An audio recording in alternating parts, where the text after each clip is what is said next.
Hello everybody, this is Mr. Biggleston. I'm going to give you a tutorial on getting 8 marks out of 8 on the 8-mark question on your GCSE Religious Studies exam. And the makeup of your exam overall, if you're in year 10 currently, you'll know that you're studying believing in God, followed by matters of life and death, marriage and family, and community cohesion. They're worth 80 marks together, and you're also assessed on quality of writing, which is 4 marks, so it's 84 marks. If you're in year 11, you will know that you're still currently doing this, and that is your short course exam. Current year 10, you'll be doing another unit in year 11 to make it full course. A reminder about AO1 and AO2. I use this a lot in lessons and just get very familiar with them because AO1 questions make up half of the marks on offer, so 10 out of 20 for each unit. And it is a 2-mark question and an 8-mark question. And this requires you to bring in knowledge, no opinion whatsoever, please. AO2 questions, they are the other 10, which makes up 20. There are 4-mark plus a 6-mark question. They require you to give an opinion backed up with reasons, and you need knowledge to give those reasons. Okay, so it's not just a case of I think this, I'll leave it at that. It's knowledge to give opinions. Now, in each section of the exam, so for each of those sections I said, believing in God, matters of life and death, etc., you will have a layout like this, and of course this presentation is looking at the 8-mark AO1 question. Okay. The 8-mark question, AO1, only bring in knowledge, will often start with explain how or explain why. So, for example, explain how a religious experience can lead to or support belief in God, or explain why the design argument leads to some people to believe in God. My top tips for this is underline or highlight the key words. So, explain how or why. In this case, the top one, religious experience, belief, and God.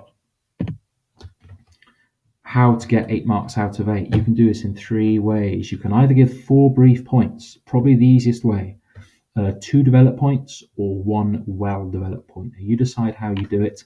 Each of those ways can add up to 8 marks. I will talk you through each way, and so you can work out which one is best for you. First of all, what does developed mean, you may be asking? Now, I asked the chief examiner, no better person to ask, because he sets all the exams across the country, and he said this, direct quote, development is shown when second or further sentences are given to give greater depth to a point. A clear way to develop a point is to give an example. So, here's your first option. Option 1, 4 brief points. You don't need development here. You could say, for example, one way religious people may respond is by claiming that humans have free will and therefore choose to cause suffering by doing wrong acts. Okay, so that's a fully focused first point on that question about how religious people respond to the problem of evil and suffering. A second way religious people respond is by claiming God uses evil to ensure that we can be educated on how to become good people by learning lessons from mistakes. Third way is by stating that evil and suffering is a punishment for things that we've done in the past, and as a result, we realize when we have done wrong. Fourth way is by saying we would not recognize good in our world without there being some suffering. To appreciate happiness, we need some sadness. So there's 4 brief ways. Okay, that's option 1. Option 2, 2 developed points. Slightly harder in the fact that you need to bring in more development, but you only need 2 of them. So here we've got the free will one again, and if you see, I've developed it here, and my cursor is, if we did not have free will, then we would effectively be puppets of God. Religious people claim God did not want to create puppets, so he must have given us the option to do wrong, such as, here's an example, when Adam and Eve disobeyed him in the Garden of Eden. And you can then bring a second way. This one I've used is about education, and development starts here. They claim that we cannot learn and grow without setbacks, and so God cannot remove evil. An example of this could be how much the world has learned to ban racism. How much of the world, has learned to ban racism due to the suffering it can cause people. So learning from the mistakes. So that's option 2. A few tips now at this point, because I think option 2 is the one which a lot of us will choose. One big tip is to always start your paragraph with one way, second way, or firstly, then secondly. That makes the examiner in no doubt that you are giving a particular number of reasons. Use vocabulary from the question, religious people, here. So religious people, respond. Use technical vocabulary. So free will here, puppets of God, Adam and Eve, Garden of Eden. Those are not the sort of phrases you use, in town, down Costa having a coffee. Those are the sort of phrases you use when you're talking about religion and in particular the problem of evil. And another big tip is to make sure it's all relevant. Okay, you'll notice every single line in these answers are relevant to the question. Do not go off on a tangent at all. The third way, option 3, the one well-developed point. Only use if you're really confident you have a lot of useful, relevant stuff to say. Here, I really gone into depth on the one about free will. The extra stuff starts here. If we were puppets, we could not grow to be in God's image, as the Bible says we should, and there would be no test of our faith. So we're almost bringing other things as well. We'll blindly love God without having made the choice to follow Him.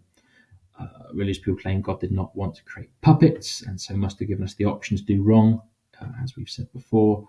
This also shows that God is omnibenevolent, key word, because He loves us enough to give us that choice. So if you've noticed, I've brought in lots of other knowledge there to back up the original point, and that's a well-developed point. That would get 8 marks, but I'd only go for that if you are super confident you have lots to say. So what have we learned? Quick quiz. I'm going to read a question out in your head. Just give yourself an answer for it and we'll go through it afterwards. So number 1, 8-mark question. Is it AO1, knowledge, or AO2, opinion? Of the 4 questions, where does the 8-mark question come? First, second, third, or fourth? How many ways can you achieve 8 marks? What are they? And give me 3 tips on writing the answer. Here's hopefully what you came up with in your head. First of all, it's AO1, it's knowledge. It's the 3rd question out of 4. How many ways can you achieve? You can do it 3 ways. What are they? 4 brief reasons, 2 developed, or 1 well developed. 3 tips on writing the answer. Read the question carefully is 1. Start off each point with 1 way, 2nd way, or firstly, secondly, etc. Use vocabulary from the question to show you're answering it. Use plenty of technical vocabulary you would only ever use in an RE exam. And keep all of it relevant. Okay. Thank you very much for watching. This has been a tutorial on how to get 8 marks out of 8. Very best of luck.